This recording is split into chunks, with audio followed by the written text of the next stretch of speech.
So Yeah. you don't never put nothing back. No. Sometimes we'll fill it back in because Yeah. a big hole Yeah, can of be course. dangerous. Yeah. But no. Yeah. Okay, well, Okay, there we go. There we go. That's partially answered. Okay. We got partway into your beads. Sorry. Good morning. We are ready to have another intriguing and informational and inspiring day together. And we are so happy you are all here. It's just lovely to have guests.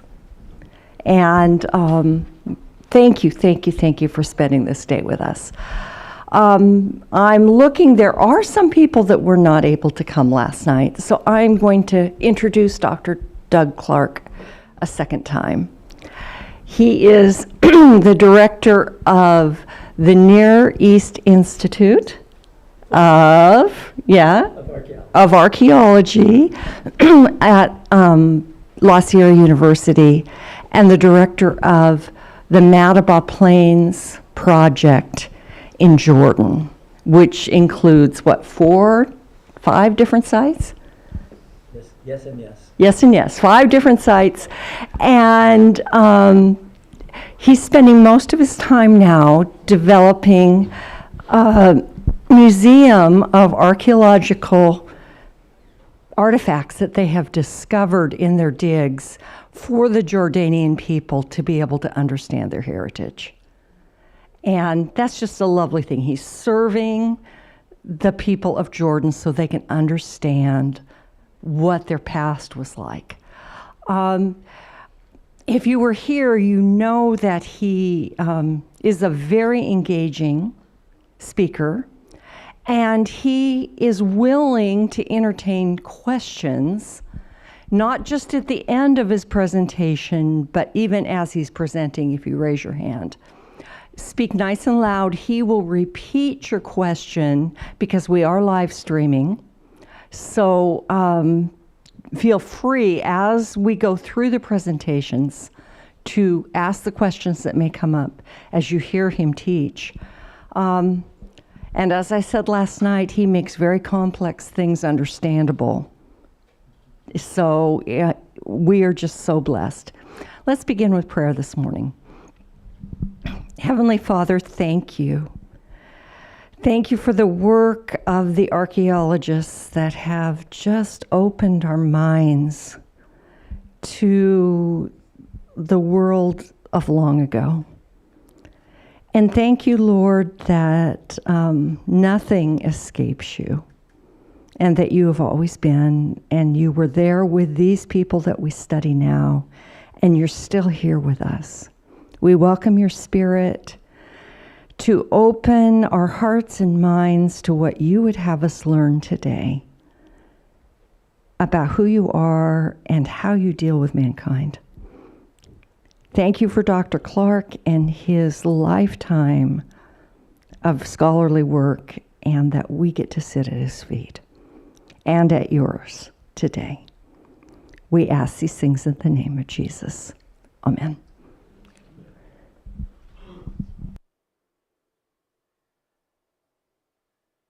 Can you hear me through the system? Those people back there control me, so okay, we're good. I think we are. Thank you so much again, Pastor, for your kind words and introduction, and thank you to all of you for coming. For this first part, if you feel sort of left out because you're in the back rows, you are more than welcome to come up close, because this is kind of hands-on and show and tell. So if you're feeling that way, don't be embarrassed. You can come this direction. So what I would think would be fun to do this morning is to look at some artifacts, try to decide what they actually are, name that thing, right? So where does that come from? Name that what? Okay, everybody knows Name That Tune, right? Okay, so generationally we understand, okay? We know what that's about. So we want to name that thing, and what we want to do is think about it once we've identified it, and you see there are lots of artifacts here. Once we've identified it, let's think together about what the purpose of this artifact might be, and if it's the case, what might we find in the Bible that would reference these artifacts, okay? So we're looking at what they are, what they were used for, and perhaps maybe even a biblical reference or two. So I have in front of me behind me, several artifacts, and I have a favorite. I have actually two favorites, a pair of favorites. But I'm not going to tell you what those are until the end, okay? And you can help me. I mean, you can try to persuade me what should be my favorite. But I'm going to save my favorite one until the end and tell you why, okay? These are basically all utilitarian, household, general, middle to lower class artifacts. These are not the elite goods. These are not from the wealthy homes that we excavate. That's primarily because a lot of what we excavate in the Middle East is not from the elite homes. It's from the people, what are called the Am Ha'aretz, the people of the land. That's what we excavate mostly, and that's what we have most of this from here. In fact, maybe even all of it. I see one thing over there that might be from a little higher class. Otherwise, we're talking about what we might have in our house. And since preparing food is such an important part of life in antiquity, what we talked last night about somewhere between 70 and 90% of the time of the ancients was spent putting food on the table. Many of these things are going to have to do with food, others with other life activities. And so in the process, what we want to try to do is capture something of the world, something of the culture, something of the ethos of the Bible. That's our goal here, okay? We're not going to pick this up and say this proves that passage of the Bible. We're going to pick this up and say, how does this illustrate how people lived in Bible times? That's what we want to do, okay? And I'm going to do this with gloves. It's a fairly standard thing that we do in our lab, that we wear gloves. And it's not so much that all of these artifact types would be affected by the oil on our skin, but pretty much everything is. And we don't think about it, but when we're handling something 3,000 years old, we do. We want to keep it looking like it's 3,000 years old. So what I'm going to do, these are actually quite scrambled. They're not in any particular collection. And you can help us. We can create the collections. We can create the groupings that they belong in, okay? So I'm going to pick up one thing, and I'm going to bring this to you to look at, and I want you to see it. It looks like it's a ceramic vessel, and it looks like a bowl. It was once a bowl, but what is this? Name that thing. What is this? A which? There are spaces that would work. I think I heard a better answer over here, though. Oil lamp. It is one of the earliest oil lamps. These were invented, okay, probably near 4000 BC, 3500 to 4000 BC, and they were originally just a bowl with oil, typically olive oil, in them, and then you would take a wick, usually flax, that is turned into a kind of a linen wick, and put it in here. This is an early four-way lamp, okay? So, okay, it's going to get harder, all right. However, We're working on you. We're gonna make sure we've got the answer there for you. Okay, so that's an early lamp. Since we're in lamps, let's stay there for a minute. So what has happened to this one? It's a one wicker. It's not a four-way lamp. It's a one-way lamp. It's still open. People have done studies on the lumens that you get from an open lamp as compared to a closed one, where the wick is sticking out through a hole. You get a lot more light from these open ones. This one, let's think about it. This one is pinched now, and it's no longer the 4. It's later than what we just looked at, which could be anywhere back to 3,500 or so BC. This one is more in the neighborhood of 1,200 to 1,000 BC. So this is the kind of lamp that was used in the time of the judges, okay? I'm thinking about that. Oh, did I already make a biblical connection? Oh, okay. So for lamps, where would we go in the Bible that would have anything to do with a lamp? Gideon. Right. Okay. Where else? That's in Judges, right? I like Judges. Your word is a lamp unto my feet. Yeah, a light unto my path. These are so helpful and illustrative. I mean, okay, but we have lots of them. So that one, this one is from a little later. This would be from the time of Amos, Isaiah, 8th century, 7th century BC. And it has a little pedestal. These things change over time. And so the pinch is a little bit different. It has the pedestal in it. How long would a charge of oil last? The question has to do with how long would oil last. It's usually a couple of hours. It's not a lot. So let me show you one more, because that question leads to another, and that is this lamp. Okay, so we're still talking lamps, all right? So this one is smaller, and this one is going to have less oil in it. This is the lamp that we call Herodian. That means from the 1st century BC AD. So this is the kind of lamp that was used in the time of Jesus. And when Jesus talks about the 10 maidens with their oil lamps, this is the lamp, which is the short term. This does not last long, so you need extra oil to go along with it. Excavations at Heshbon, back in the days of Siegfried Horn, we excavated an oil lamp, and it was about, an oil vessel. It was about this tall, little handle, and a small thing so you wouldn't spill it, so you could use to pour the oil into this. So that's what 5 wise maidens had, and this one not so. Okay, lamps. Easy to connect with the Bible, right? Okay, so let's think about something else. Oh, here's another lamp. This one I've taken out of, we haven't put them in order yet. But this one is a small one, and it's a very fine one. It's very thin walls to it, and nicely done.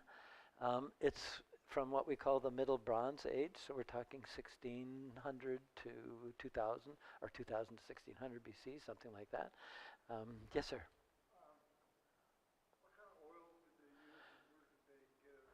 What kind of oil? Primarily olive oil. That was easy to get because they grew olives in abundance. And so that's one of the things they would use for it. One of the things that archaeologists do, especially when they have students, this is free labor, right? So when we have students, it's fun to do experimental archaeology. And so then we take a lamp and we put a wick in it that we know would be the size and length of one from the 1st century. And then we experiment, we time it. And so then we can tell. And then we put in oil. There are other kinds of oils that were used, but it's primarily olive oil. Okay, so something else. This. Okay, so you can see what it is, but you tell me what it is, okay?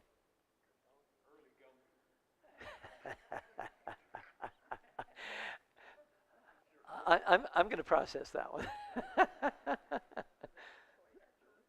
So what do you think? Okay, you'd say, now that you've already gotten to function, but what is it first? What kind of animal is this? Is a dog?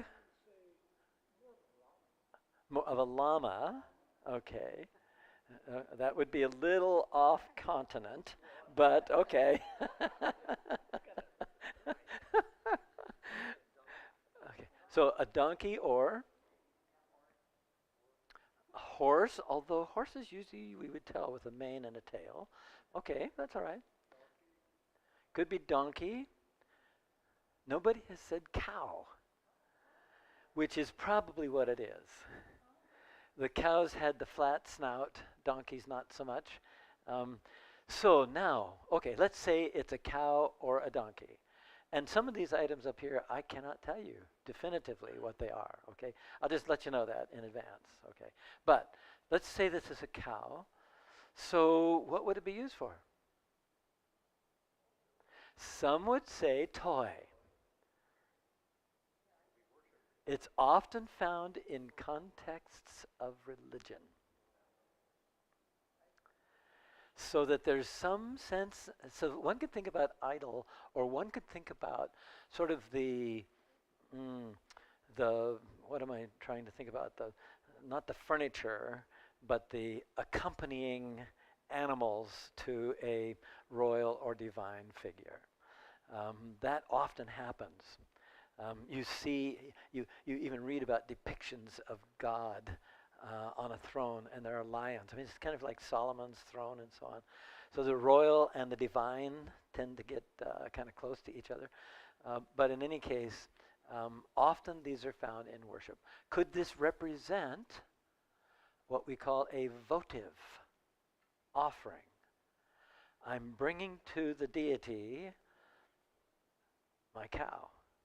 I'm dedicating my cow to the deity. That kind of thing might be happening. So that could be. Okay. All right. So we're kind of on a roll, kind of. So what about this one? You can see that it is a bird. It's waving a lot with my essential tremor, but that's okay. That gives life to this thing. We've got to make something of that. So, okay, so this is now a bird. Long tail feathers, that may or may not mean anything. These are not always particularly exactly described. So, another animal, what was it used for? We got the same kind of problem with the cow or a donkey. Was this a kid's toy? Probably not. This is a lot of work to put these things together. Probably also a worship setting. This might illustrate something of the biblical world. There's not much that we find that isn't somehow related to religion, cult, a deity. These are household items, but even in making bread, we've got a number of ethnographers who've studied this. Even in making bread, there is a religious experience. So there's something about religion that permeates biblical life, even in ways that we're no longer comfortable with. Even in ways that suggest sort of the supernatural, almost magical. I just read an article in an archaeology magazine about a study of texts, ancient texts, cuneiform texts from the first half of the second millennium BC about the moon and about eclipses and about how dangerous lunar eclipses are. And there were 60, in this particular scholar's study, there were 61 different descriptions or phases of the moon, and every one of them had a different significance, and it was usually negative. A lunar eclipse is not something we celebrate in antiquity. It's something we really have to be careful about. So religion is permeating everything. Okay, let's look at some other things here. Disposable income was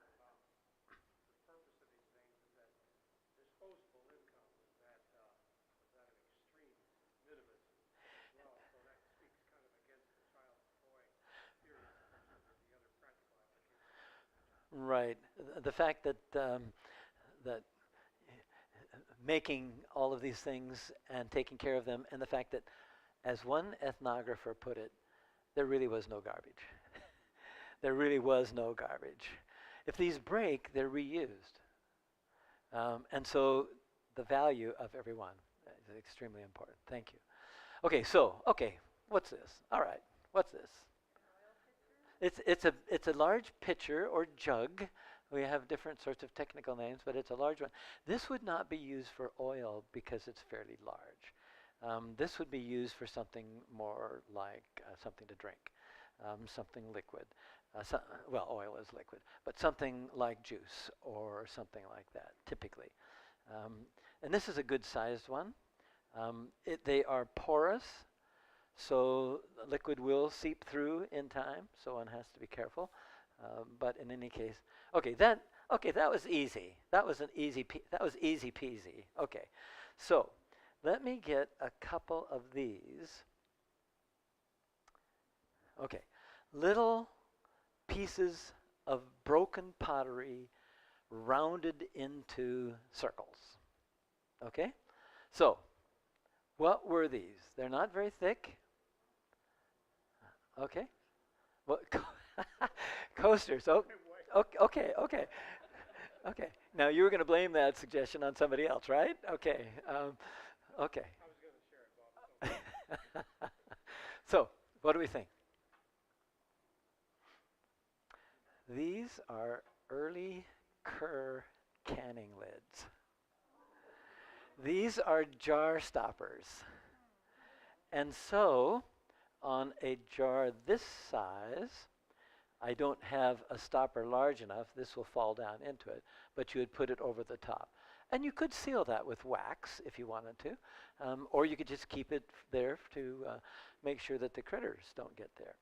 One of the things we're going to do later this morning, I'm going to read you something of a description of what life was like in the time of the judges, what life was actually like, and the critters that affected everybody's life. So I'll do that when I get there, but these would stop critters from getting in. Yes?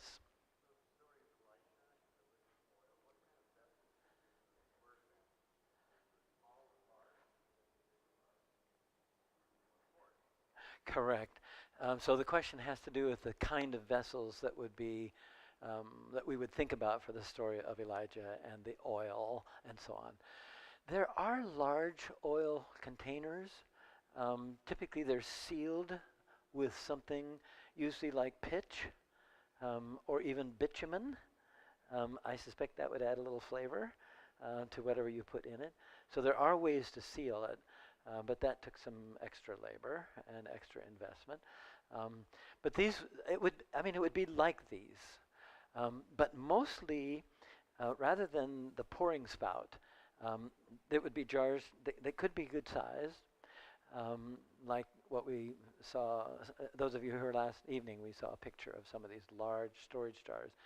Those were very porous. You're right, and so seepage would be a huge problem, especially if you've got one of those with grain in it next to one with olive oil. That's going to be a major problem. So there had to be a way to seal it, and they would have to do that. Yes? Did they have wax? Yes, they had bees and they had wax. There is from one of the best sites to think about bees, which is wax and honey, is Rehov, Rehov, where during the Iron Age, during the a lot of the Old Testament period, beehives were kept. And so then you're generating wax and you're generating honey in the process. So yes, indeed. Okay, was there another question? Okay. All right, let me find something else here. Okay, another small thing. Most of what I have here is small, okay? So you can see this one. It's not a thick piece of pottery. This was once part of a vessel that broke. The kids. The kids run wild, so they break things. And so so what do you do with them? Well, you don't throw them away. There is no trash. You reuse them. And so you reuse them like this by making something else. Okay. Now, some of you are going to guess this. I'm going to tell you you're going to be wrong, okay? Okay. How come we were thinking so much on the same track? It is not a button. Okay. What do you think it is? For spinning wool, actually, I don't have one here. One of the whorls, they have one hole. That's right. So that would be balanced like a flywheel. But this has two holes, very nicely ground in here with a bone or stone tool. Okay, what do you think? Somebody actually saw it this morning on the table and said what it was. It's a whirligig. You know, some of you did this, maybe all of you, if you would be willing to confess to it, found the buttons and put string through it and do it like this. That's at least, okay, that may not be the most sophisticated technical archaeological term to call them, but that's what they are, is whirligigs. That's the name we use for them, okay? So that's an interesting one. Okay.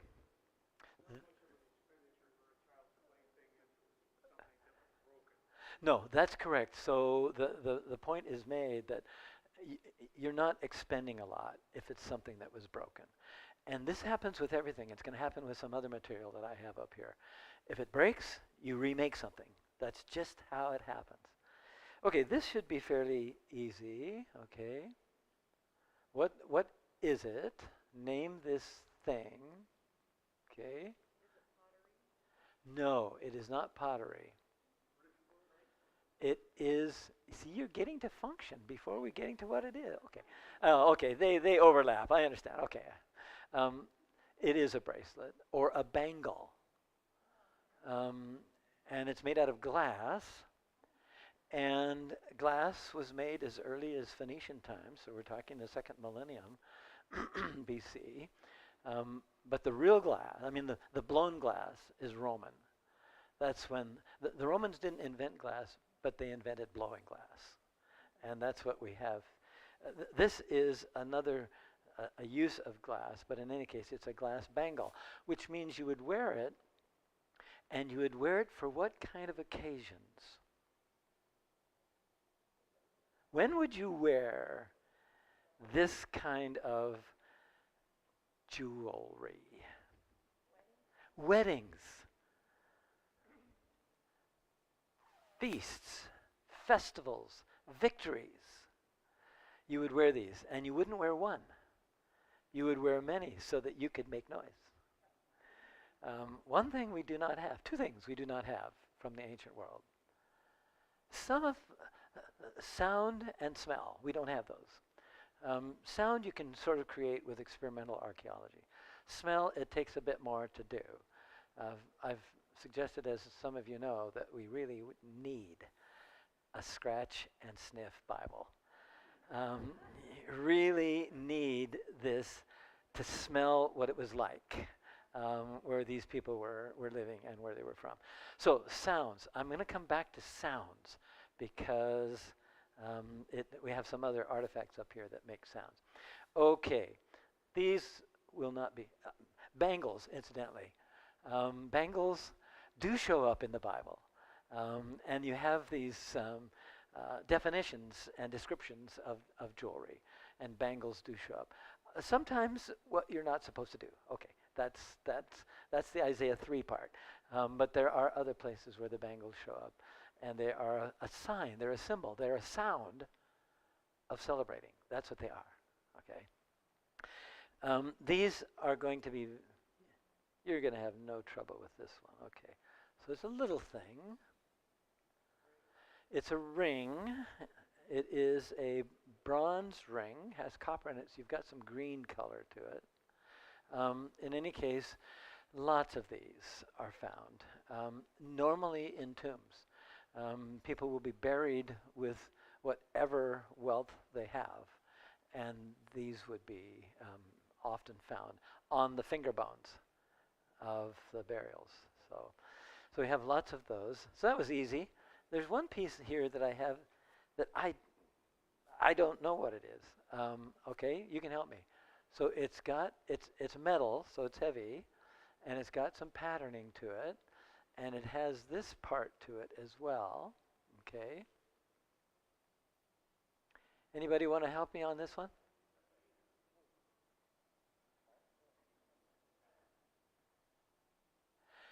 Is it a Muslim symbol? Is that what you're asking? Yeah. Certainly the design would fit, and the fact that there's no representation of animals or humans, it's all geometric patterns, not impossible. What is this though? And this comes out this way. Key.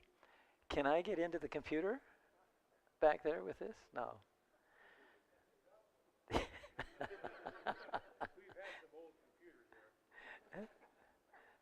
So not sure exactly what that is. Okay, so let me find a couple other things. So, okay. Now, before you start, let me ask first of all that the men think about this and tell me what you think it is. And then I'm going to ask the women to think about what it is. Okay? So, what do you think this round stone is? Yes. A thunder egg. Not quite. These are manufactured. So these have been handled in one way or another. Okay? Munition. Okay? So this is a sling stone, right? And the men archaeologists thought that for a long time, decades. And then women started looking at them and said, you know, those are worn on a couple of sides. Those were used for what, women? These were used in the kitchen. Was that a sexist thing to do that I just did? But the truth is, we all interpret differently, right? So we hope we kind of gather around and we get the specialists together and at least have some sort of expertise deciding what these are. But we bring with us our macho. We do, right? And we're thinking this is used to take somebody out, right? But someone is going to say, no, give me that and I'll make good use of it in the kitchen, okay? And when you have the wear patterns, and these are smooth, that's been used in a kitchen. Now, is it possible that they could be used for both? That as a matter of fact, when the military need arises and people are rushing through kitchens, you grab one of these and use it for another purpose, sure.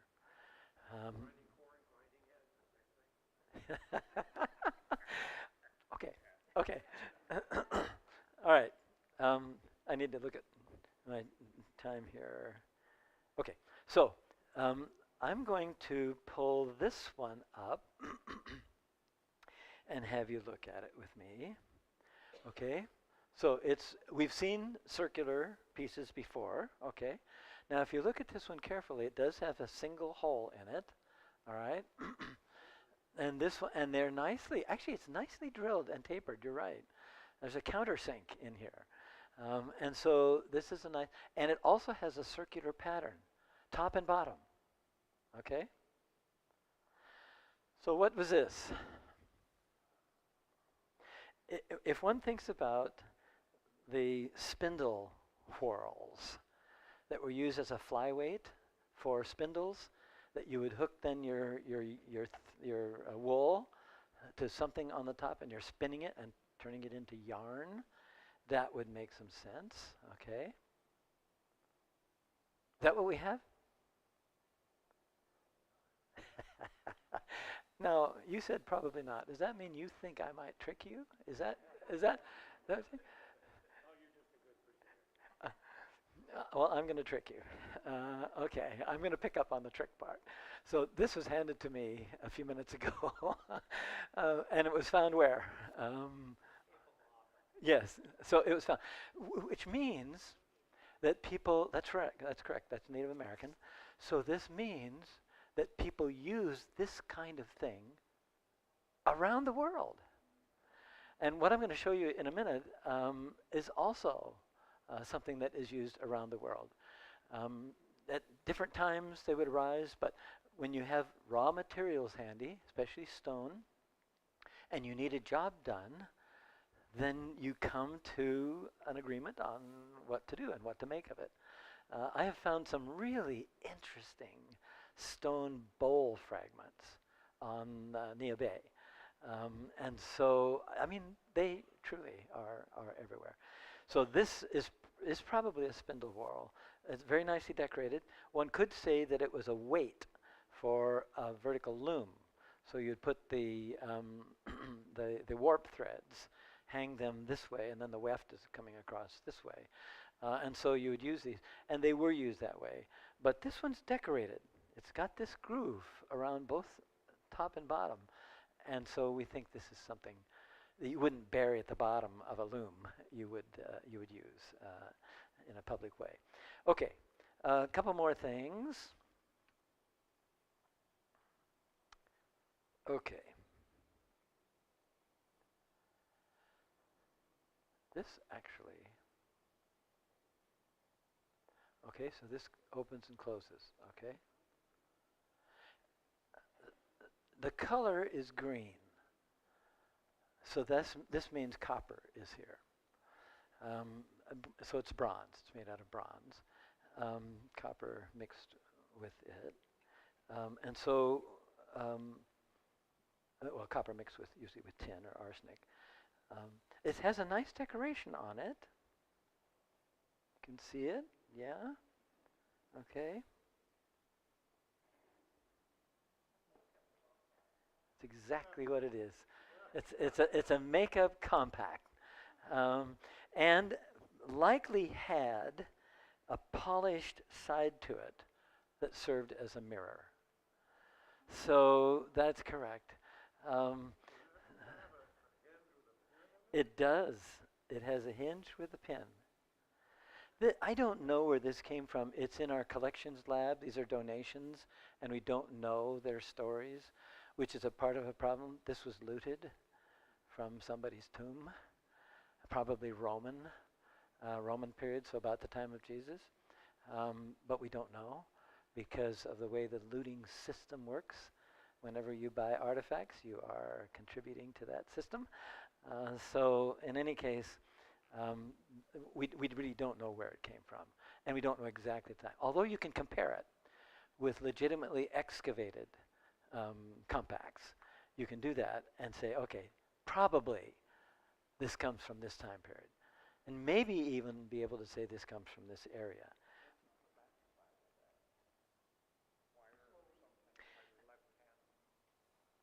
Yes, there's a pattern on the left-hand side. These are little clasps. Yes. Yep. Yep. This is a very sophisticated piece of equipment. This is moving toward the elite side. Okay, so we're talking about something that is of higher value. Yeah. Yep. It's been curated to some degree, but what we work with the Getty Villa, which happily survived the Los Angeles fires, Pacific Palisade fires. I mean, there are no words to describe the devastation of those fires, but the Getty Villa survived that, as did the Getty Museum. But the Getty Villa, we work with, and we supply artifacts, sometimes metal, sometimes ceramic, sometimes stone, and their students, their MA students in their UCLA Getty Villa conservation program will treat them, and then they come back to us nicely packaged and treated, and they're secure for at least a while if we can keep them in climate controlled conditions. So the Getty Villa has been a real friend of ours, and if you haven't been there, and if it's not on your bucket list, change your bucket list, okay? You've got to get to the Getty Villa. We work with them in several ways. They have this spectacular Roman glass. We were talking about glass. We actually have more glass than the Getty Villa does, but they've got the good stuff, the really good stuff. So, okay, so we've decided what that is. No, no, they planned ahead. They did. That's exactly right. Okay, so I'm going to come to a small one of these. Okay, so what do you think this is? It's a rock. We got it. Okay, I'll go to the next one. We know this. This one's done. Okay, so it is a rock. It is a basalt rock, which was used a lot, although you had to go find it in parts of the Middle East. It's not everywhere, so you had to go find it. Okay? What do you think this was used for? It was used for grinding. It's a hand grinder that could be used on a mortar or on a lower grinding stone. And you would make, this is where you would spend part of your 70 to 90% of your time putting food on the table. This is where you spend a lot of your time putting food on the table. This is also its second or third or fourth iteration.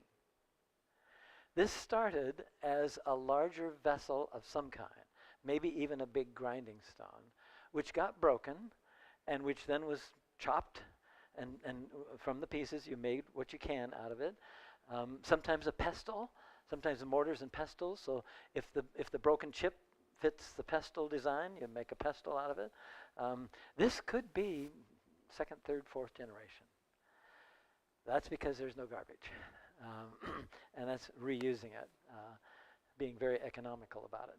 Okay, so I have a couple other, there was one thing I did not show to you before I get to something else. Okay, so what is this?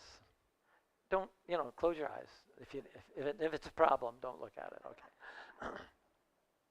Okay?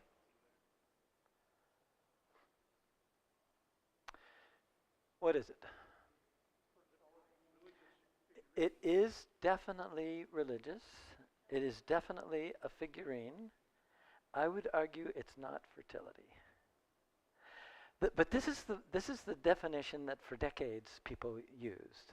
This is called a Judean pillar figurine because of what it stands on, okay? These were found by the hundreds in the shadow of the temple in Jerusalem. Probably to get a little extra help raising your children, a little extra help having children. Some of these are pregnant. This one is not. They're rather than fertility figurines, they probably have more to do with nourishment. Hence the enlarged organs. Where do you get nourishment from your mother? And the pregnancy, the pregnant ones. So they probably have much more to do with the health and well-being of your family. And let's say you are sort of an observant Judean, and you go to the temple once a year, but you got this family and this kid's sick. And we need to make sure that they're nourished. And remember, religion is everywhere. Religion is everywhere. So you get one of these, and you bring it home and you put it on the counter. And hopefully your children will be well fed. This in a world in which half of families' children died before the age of 10. Would you want some kind of extra support? I think that's what it is. Is it support from another deity? There was a bit of complexity in ancient Judah, especially in the time of Judges when I lived there, the period. Yeah. Some people have said, some people have said I've gone into the Old Testament and never came out, but I'm trying to come out. So there's this notion that there are other options. The book of Judges is particularly a book of options for religion. I'll share more about that later this morning. So is it possible that people could still worship Yahweh in the temple in Jerusalem? And it was only the men that went there, right? I mean, the women, what are they doing? By the time you get to this market economy, I talked a little bit about this last night. When you get to a market economy, it's the men who are controlling the markets. The women's roles tend to fade into the background, and they tend not to be in central roles, especially in religion. And so, what are women going to do? There's this wonderful poem called Lot's Wife that is incredibly insightful into what Lot's wife is going through, as Lot is the man of the family, is dealing with these angels, and is dealing with this destruction, and is dealing with their daughters. So the mother, what's the mother thinking about all of this? We don't read that in the Bible. The Bible is mostly written by men. I think Ruth is a good exception. And I think actually several stories in the book of Judges are exceptions to that rule. And that where you have actually women's perspectives, women who lived where these things were, right? In the kitchen. This is where women lived. So women's religion might actually have been something of a workaround. Okay, that may be too strong of a word, but okay, so Yahweh is over there, and my husband goes to see Yahweh once a year, or 2 times, however the 3 festivals. I'm at home, my kid's sick, the other one is looking like he may or may not make it. So what am I going to do? So there's a whole discipline dedicated to the lives of women in antiquity. Women and children. There's a book by Garraway, Karen, I've forgotten her first name, Garraway, on children and families. We don't think about them. We think about the Bible, and we think about the perspectives that the Bible brings to us, which are, of course, inspired. But is that the whole story? No. Archaeology tells us the story. The Bible tells us what we're supposed to do. Archaeology tells us what people did. So if we're going to get into the world of the Bible, into the ethos of the Bible, into the culture of the Bible, we have to pay attention to these artifacts. Yes? I was wondering what happened to children before the age of 10 died from. Okay, I'm going to share some of that with you this afternoon no, I'll do it. It'll be yet this morning, and you'll see. It's a long list of possibilities. So yeah, we'll come to that. Okay. Yes, please. Be more specific about where this was found. You said near the temple. Right. In the shadow of the Temple of Jerusalem, hundreds. Yes, in Jerusalem, exactly. Now there was also, archaeology has taught us, not just one temple like there was supposed to be, right? I mean, the Bible says something about one temple, everybody comes to one temple, centralized worship. No. There was a temple at Beersheba. There was a full temple at Arad, south of Jerusalem. I'll show pictures of that too, yet today. So am I baiting you for anything else that's happening today? Okay, so I need to get to a couple of other things because I'm getting close to time. So I'm going to show you a couple other things, and then I want you to tell me what you think my favorite artifact is, okay? So I've got 2 more here. This one. So what is this? Basalt stone.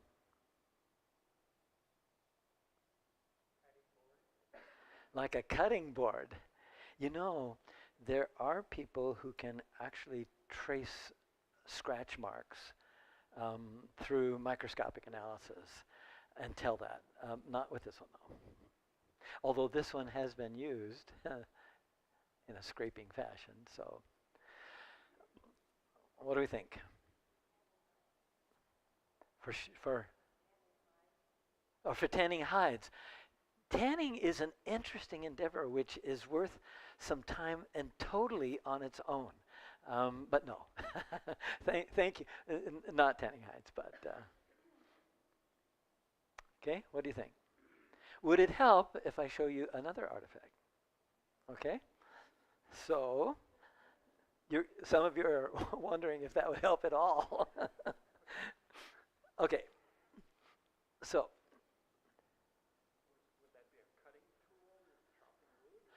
A cutting tool? No.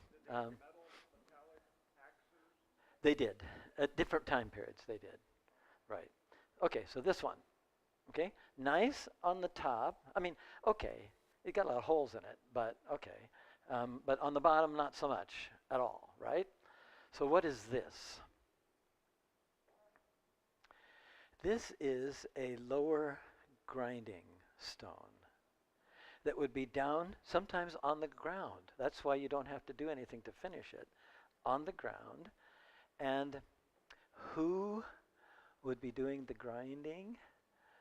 The women on the ground, or as a couple of them, they're sometimes on platforms where you have a seat to sit on, but otherwise these are made to go on the ground. And it so happens that this is a lower grinding stone, this is an upper milling stone. So this is what you would do to grind your grain, okay? So I want you to think about that because of the sound it makes, okay? Remember, we don't have sound from antiquity, except what we're now creating experimentally, okay? But think about that. I want to talk about this upper milling stone for just a minute. Think about some biblical connections. The upper milling stone shows up in a number of texts in the Old and New Testament. The first reference, actually there's an earlier reference, but the first reference I want to talk to you about is in Deuteronomy. In Deuteronomy, which is filled with laws, okay? One of the laws is, do not ever take an upper milling stone in pledge. In other words, if somebody owes you something, you can talk to that person who owes you and get something, but never take the upper milling stone. And why is that? This is absolutely life. This is essential for life. There's another use for upper milling stones, which is not so pleasant, and comes from the book of Judges in chapter 9 in the story of Abimelech. And it was an unnamed woman who clambered with her village mates to the top of a tower, the Tower of Thebes. We don't know where Thebes is, but climbed to the top of the tower in Thebes, and Abimelech was showing his warriors what to do. They were going to burn this tower down. Well, that's hard. It's stone, but you burn it and smoke it out, and there were some wooden pieces. And so he says, this is how you do it. And so he went up near the tower at the base and started putting brush around. And the woman of Thebes dropped an upper milling stone on his head, which was not a pleasant thing. And it was so unpleasant that he asked his sword bearer, he says, take your sword and thrust me through, kill me, so that it will never be said of me what we all remember about him, and that is that I died at the hand of a woman.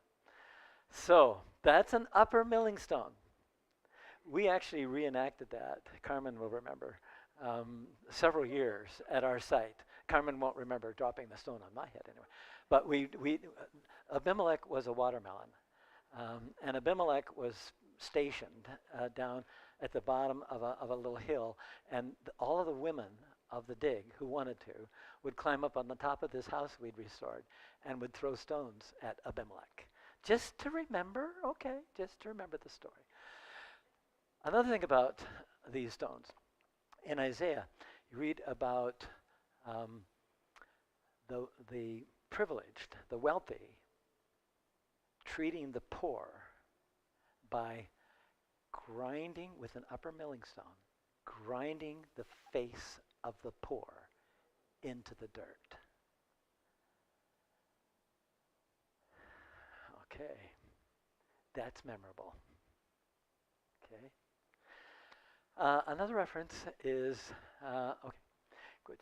Another reference has to do with Jeremiah. There are actually several, probably 10 references to these things in the Bible.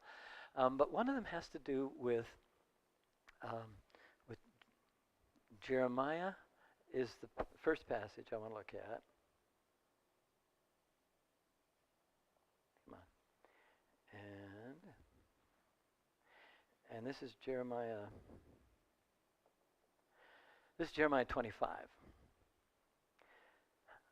Now, you may not remember anything about an upper milling stone in any passage in the Bible. It was a big millstone that was to be tied around the neck of somebody who destroyed children or distracted children from the pathway. But that was a later thing, and that was a commercial size.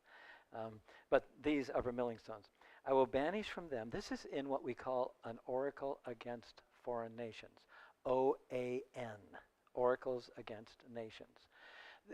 They're not overly popular to read. They are against the Babylonians, against the Edomites, against the Ammonites, and so on. And they were a way of saying, ultimately, they were a way of saying to Judah, to Israel, don't worry, God's going to take care of them. You're suffering some judgment, but don't worry, they'll be taken care of, and there will be a possibility for restoration. So, in one of those, this is an oracle, though. This one is not against the nations. This is an oracle against Judah, okay? And here's what it says, Jeremiah 25, 10, and 11. I will banish from them the sound, are we ready now? The sound of mirth and the sound of gladness, the voice of the bridegroom, the voice of the bride, the sound of the millstones, and the light of the lamp. This whole land shall become a ruin and a waste. These nations shall serve the king of Babylon 70 years. A lot of these oracles were addressed against Babylon. This one was against Judah. But it's going to be important with the next text I read. But just think about this for a minute. This city and Judah at large is no longer going to hear the sound of happy parties. It's not going to hear the sound of, or the voice of the bride or the bridegroom. Not going to see any lights, the light of the lamp, nor the sound of the millstones. So think with me about this just a second. Okay. You will no longer hear this sound. If you were a kid outside a house in the 8th century BC and you heard this, what would you be thinking? Something's coming soon and it's going to be good. Okay? And if you hear a lot of this, it could even be a party. It could even be a feast. Okay? Pay attention to that. Okay. Now, let me read then one other passage. This one from Revelation. Let me get to it.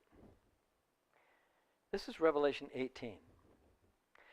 Then a mighty angel took up a stone like a great millstone and threw it into the sea, saying, with such violence Babylon. See, now Babylon doesn't benefit, as we read in Jeremiah. Babylon is the subject. Babylon is going to be suffering from this particular saying. With such violence, Babylon, the great city, will be thrown down and will be found no more. You've probably not read this part or remembered it. The sound of the harpists, the minstrels, the flutists, or flautists, however we say that, and trumpeters will be heard no more in you. An artisan of any trade will not be found in you anymore. And the sound of the upper milling stone will not be heard in you anymore. Now think about that. How much depends on sound, on that sound that I just made? So what does this say then about the other side? So if there's no sound of a millstone in Babylon or in Judah, as in Jeremiah, if there's no sound of it, that means it's destroyed. What does it mean if you do hear the sound of the grinding stone? That means life, that means party. Kids could get up for this, right? This means perhaps a wedding, perhaps a celebration of some kind. So this is the sound. We don't catch it unless we discover these artifacts and experiment with them. Okay, so which of these artifacts is my favorite? Okay.